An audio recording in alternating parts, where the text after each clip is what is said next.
Buses are always a little bit of a culture shock.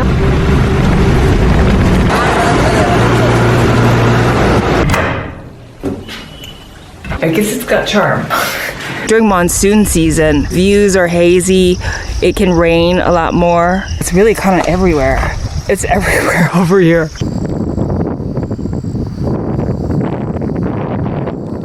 Today is my second day in Nagarkot. Why change the shirt? It's only gonna get dirty again. And I'm not sure of how much I'm gonna see today because it looks pretty fogged over. And I'm going to the highest point in Nagarkot to kind of look down into the valley. It's around 9 o'clock right now. Everyone's still kind of waking up. The roosters are waking up.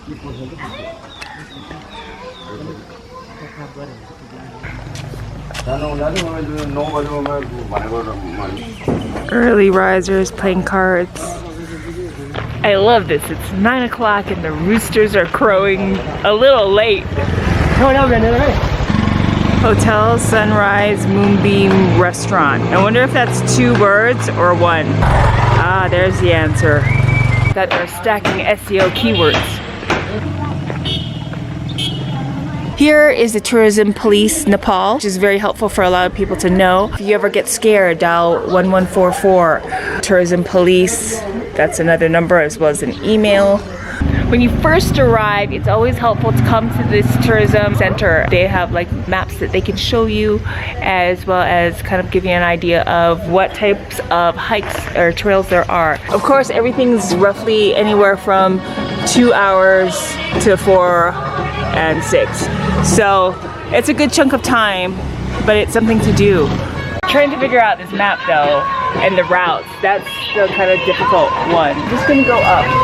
Currently today's trek is gonna go up to the Nagarkot view tower, which I hear is like only about an hour away. We'll see.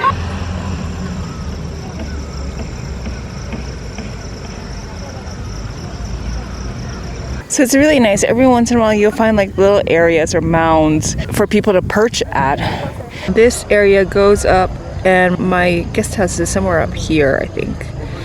But this is the town of Nagarkot, or well, the town that is in Nagarkot.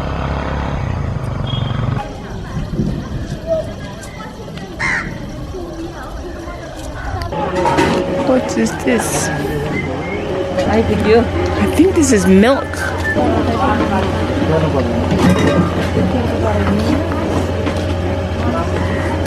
Oh, there's a lot more activity in this area.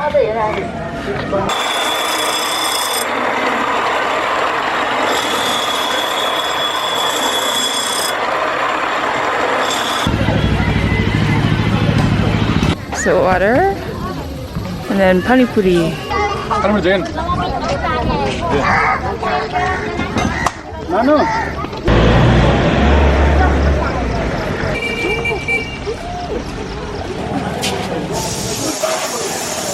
Found yourself a little good perch, huh? That's pretty snuggle.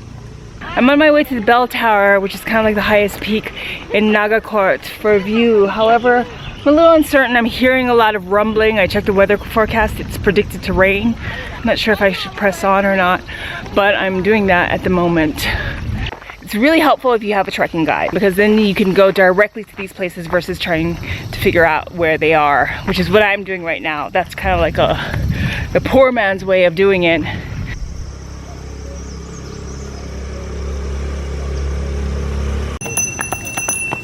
Namaste. Oh.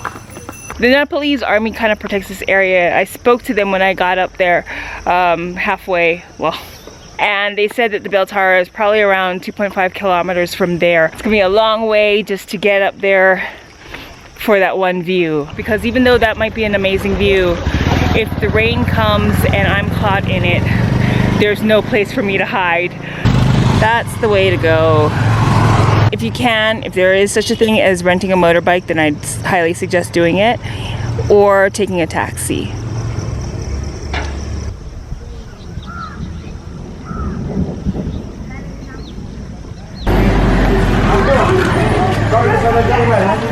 So far, between the tomato soup and the momos that I've tried, I feel like this restaurant has kind of got like a fusion between Nepali, Chinese, and Tibetan.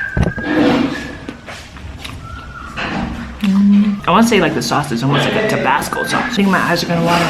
It's definitely overpowers the momo because right now I can't taste the curry. I can only taste the Tabasco sauce or the sauce. So back to the plain momo.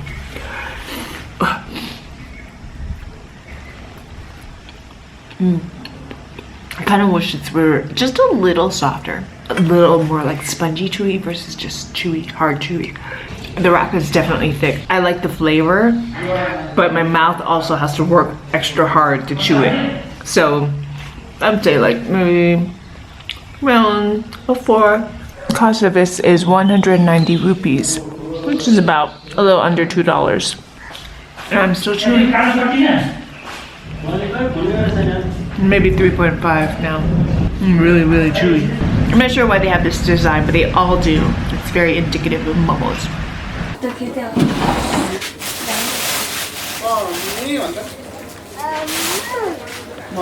Sorry, I already started without without rolling on this, but this is kulfi, Nepali kulfi, and I guess it's similar to Indian kulfi. It tastes very much kind of like yogurt. As I chomp into it, I can kind of taste the curd, and I like it. I like it a lot. Buffalo milk. Oh, yeah. That means I'm gonna get fat. Yeah, it's got more fat than the cow fat.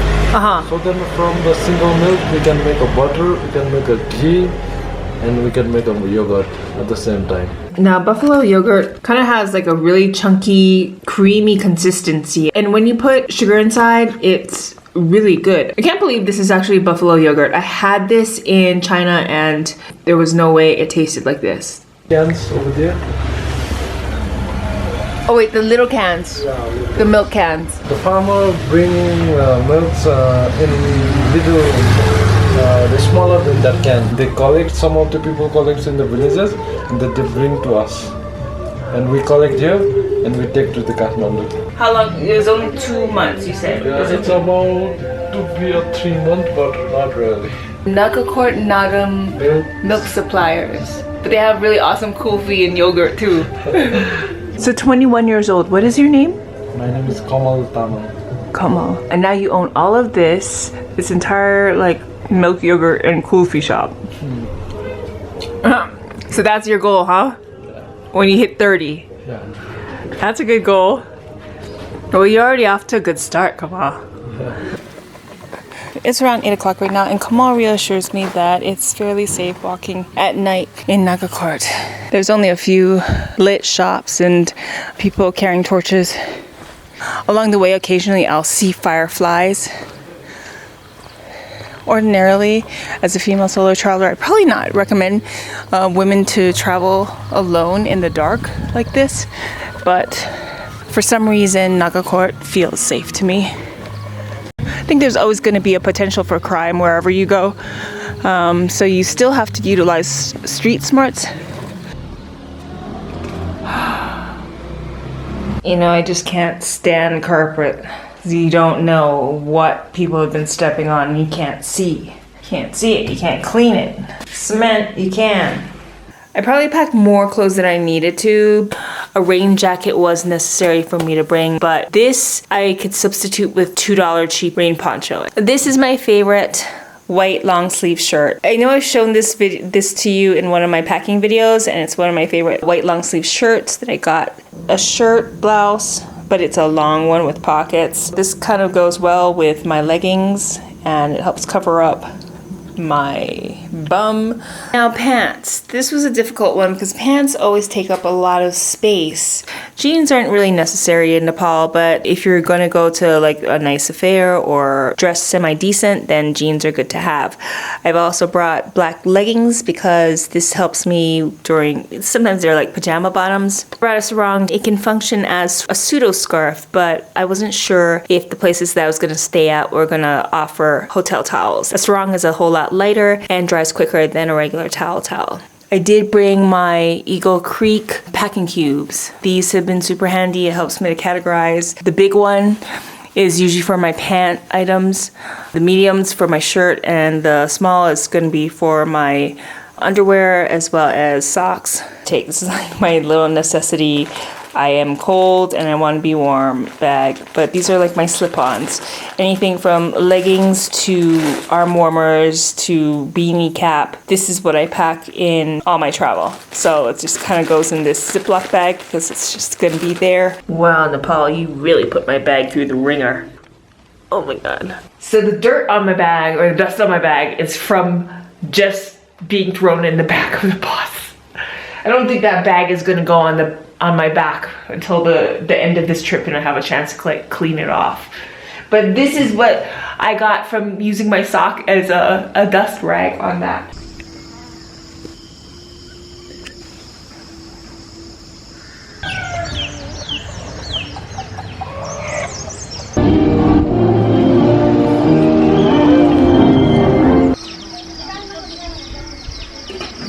Can you hear that? It's like the sound of little chicks everywhere.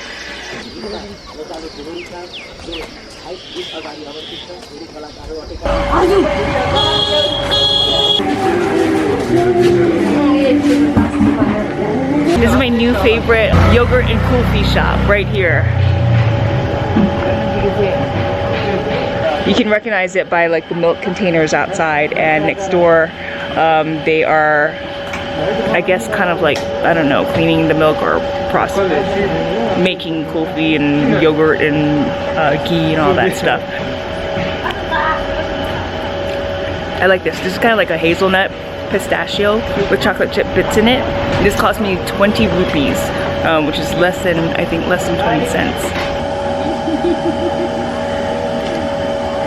So it's my last day and unfortunately I didn't get to do the panoramic trail. Please, if you get a chance to do it for me. Take a lot of photos and videos of it so that I can see. Still pretty pleased with what I did see. I don't think you can go wrong when you start seeing like rice terraces and stuff like that. It's a great place just to come out and detox from the urban environment back in Kathmandu and just kind of like let go. Might even pick up a little traveling partner. It's so cute. He just keeps looking back every once in a while to see if I'm still following him. Where are you going, Ruffers? Okay, I'm gonna leave you then. I'm gonna leave you.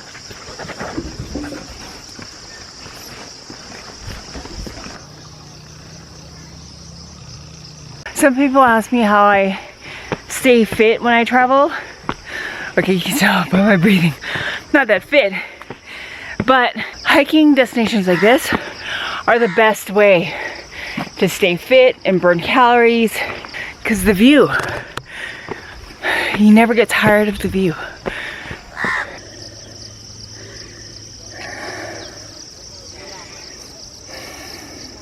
So I didn't expect to be filming my pizza today, but I found this pretty interesting. This is a veg pizza. Cheese smells a little funky, but it's freshly made, as you can see from I showed you. I didn't expect to get a whole pizza. I expected to get like a piece, but this is pretty good. This is pretty substantial. The cheese has a bit of salt to it, which I like, because the tomato sauce is a little sweet. There's just a lot of little, I think, onions and I want to say garlic, some green stuff in here too. The bread is really soft. Not like a hard, crunchy or oven pizza, but it's a little soft and kind of bread-like. All made from scratch. Sorry, I'm squinting. It's so bright. I really don't want to leave. If you have any friends traveling to Nepal or you have any Nepalese friends, please let them know that I'm putting out some videos and tell them to come on by. Until then, travel safe, smart, and fun. I will see you in Nepal. May the GRRR be with you. Join me weekly for more Girl Traveler videos. It's through resourcefulness and viewers like you who keep my channel going. So if you love what I do and want to see me continue creating solo travel videos, why not support me on Patreon? Jump behind the scenes with others for my latest trip updates and reward perks. As always, links in the description box below. Until then, travel safe, smart, and fun, and may the GRRR be with you.